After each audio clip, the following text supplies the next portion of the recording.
索达吉堪布仁波切先生，非常的感谢啊！第一次见到您，我以前看过您很多的开示，我也是一名佛教徒。今天呢，我有一个问题想问一下，是如何克服恐惧？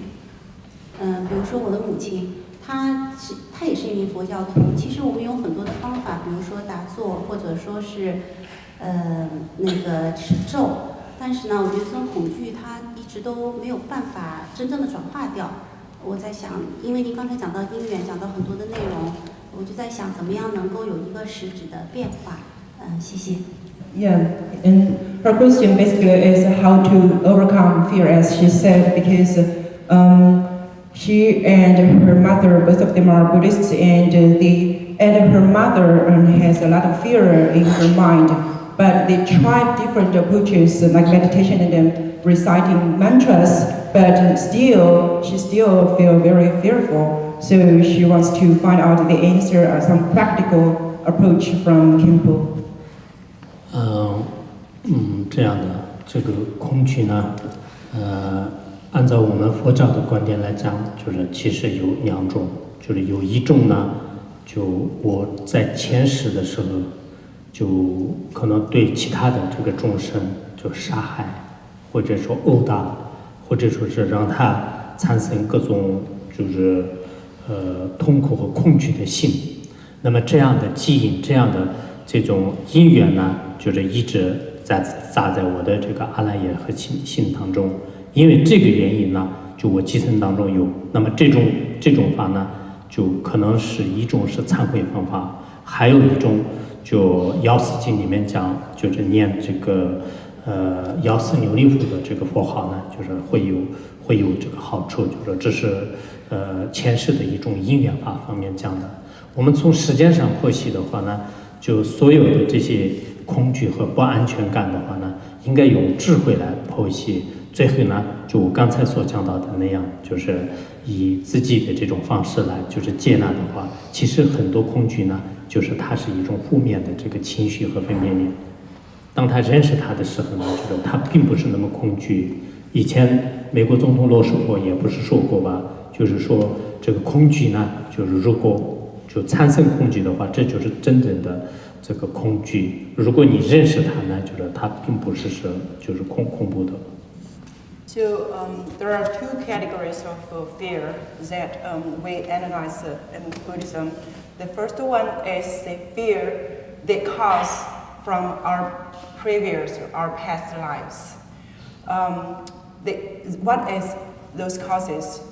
If the person killed or beat or scared other sentient beings in their previous lives, that cause can be planted in your alaya consciousness, the all-compassing consciousness. And that seed can be brought into your present life. And when it ripens, this kind of fear is in your mind all the time. And how to do to overcome that fear, what you can do is first to do conversation, purification practice. And also in the Medicine Buddha Sutra, there are also some mantras that you can use to overcome the fear. That's one category. Another category of fear is the fear that we have in the present life. So when we have fear and insecurity in our mind, we should analyze it with our intelligence and our wisdom, as I just explained earlier. All those fear are just the negative emotions, and they are not as strong as we thought or we think. As one of the American President Roosevelt, he also said things like, "Our fear toward fear is actually the real fear." 这个前世的这种恐惧，我想起了那个堪布吉梅本座的一个故事。有一次我们去康定，就是在道孚县，就是藏地的，你们可能没去过。在这个路上呢，就翻一个山坡的时候，他想起了大概应该接近900多年前的时候，给萨尔王时代呢，他就变成一个大臣，叫丹玛，就是因为他的儿子叫但这一文不昧。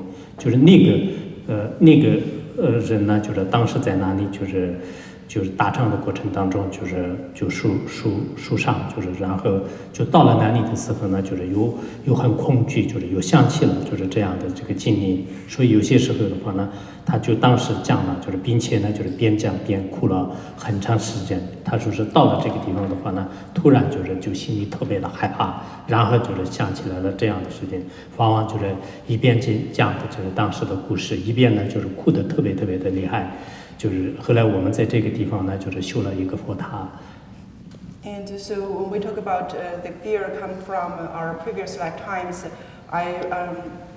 a story just came to my mind about Kenshin Jimmy Pinto Rinpoche, because once when we visited a place close to Kangding, he suddenly started to cry, and while he was crying, he told us because at that specific site, 900 years ago, there was a minister, his name is Denma, and at that time it's King Gesar's period of time, that time.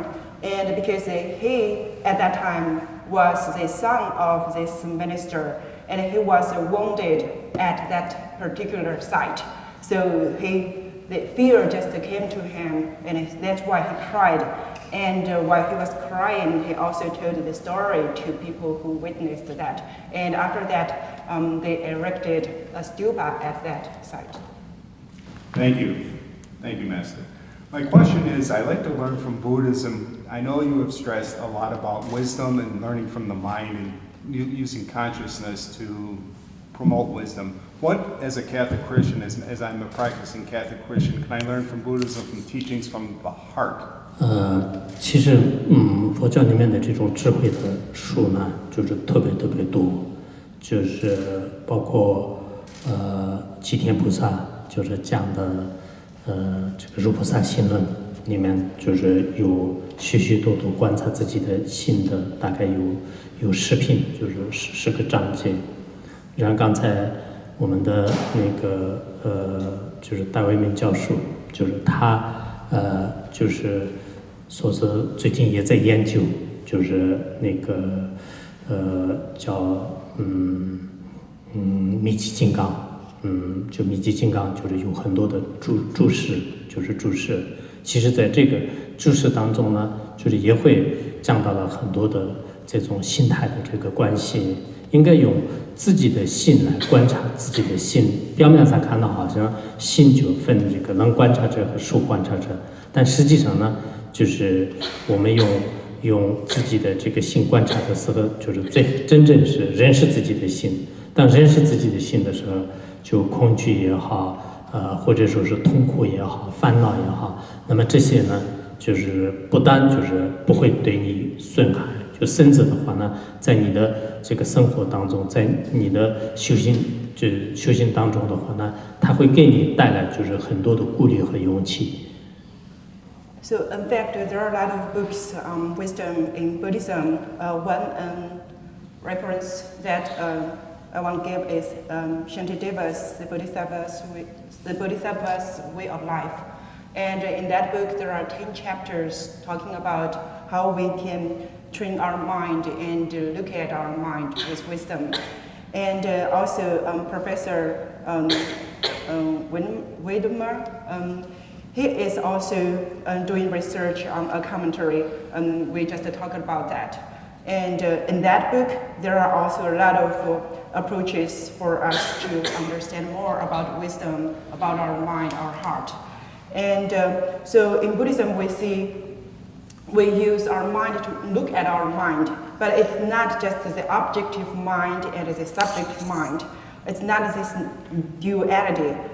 If you really can recognize the nature of your mind by this process, then you will find all those suffering, those afflictive emotions and fear will be gone.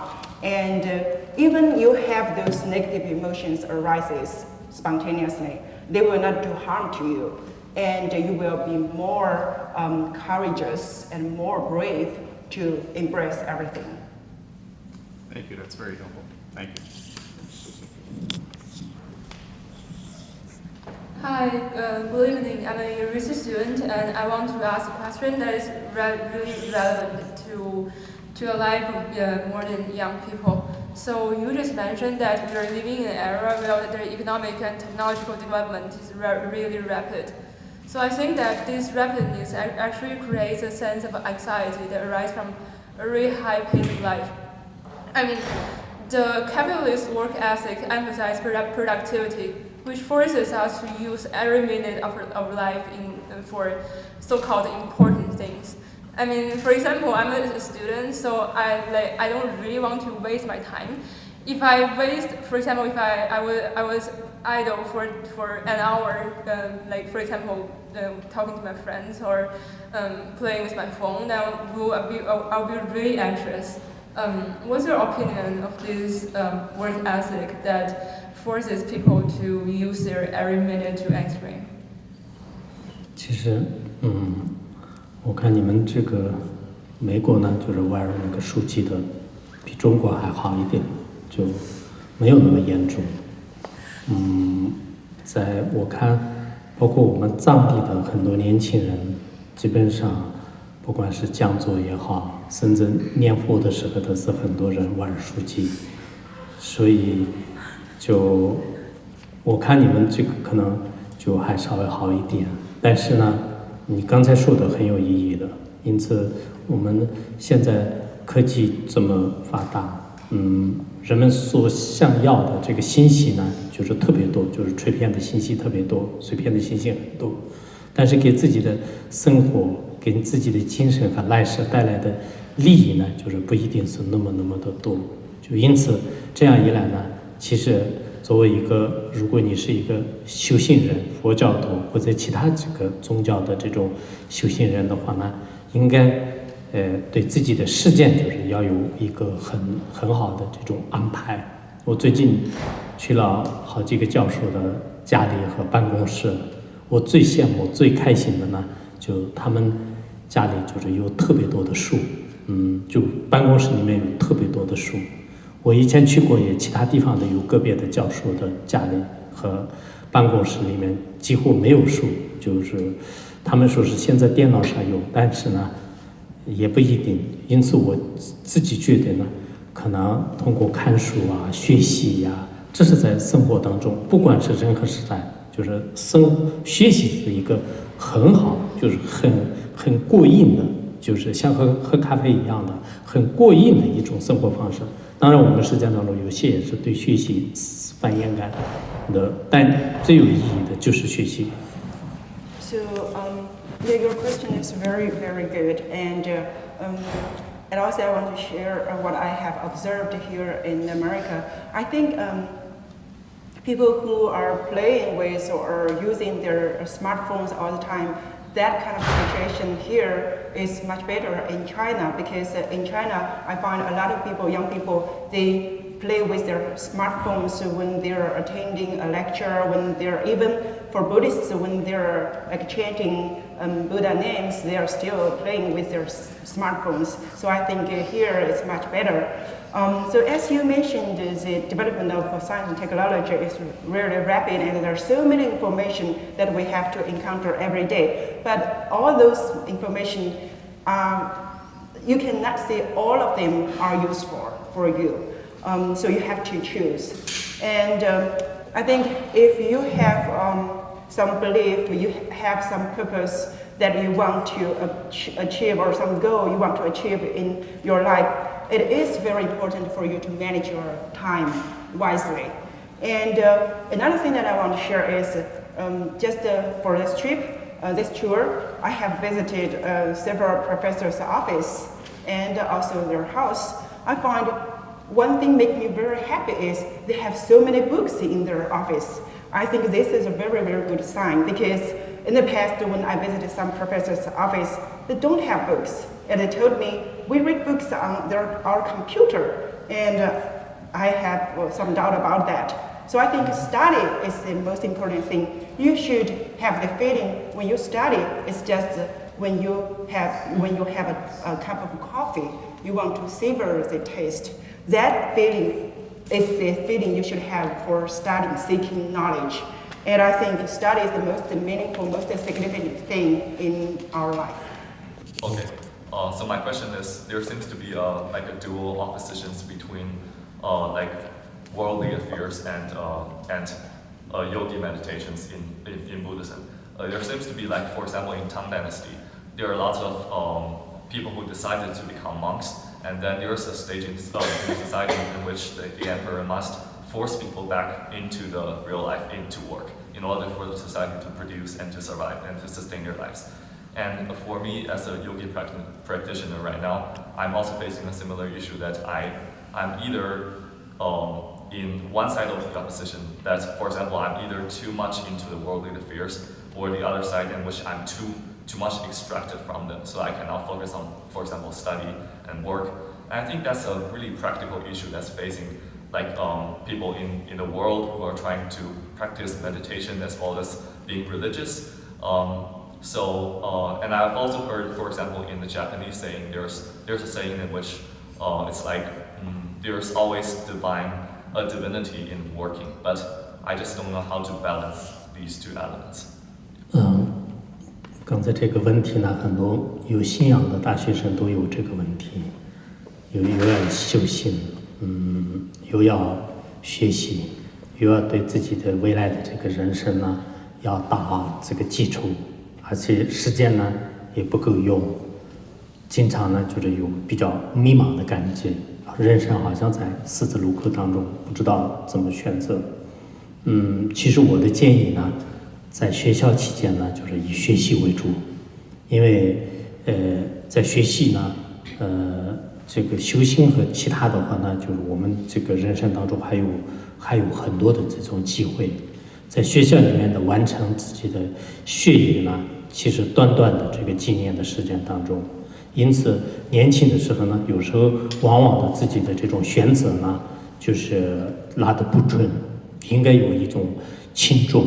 我个人的话呢，也以前在读书的时候也会遇到过这样的，但是我基本上在学习过程当中的话，我大多数的时间都投入在这个学习和在我的这个学校的功课上面，然后有一部分的时间呢，我也不能抛弃我的信仰和我的修行，我部分的时间呢，应该是我用在这个修行上面。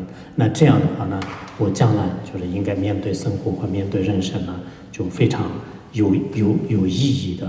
所以我的建议呢，在学校当中一定要把这个学业完成，同时呢，在生活当中呢，要调整好自己的时间。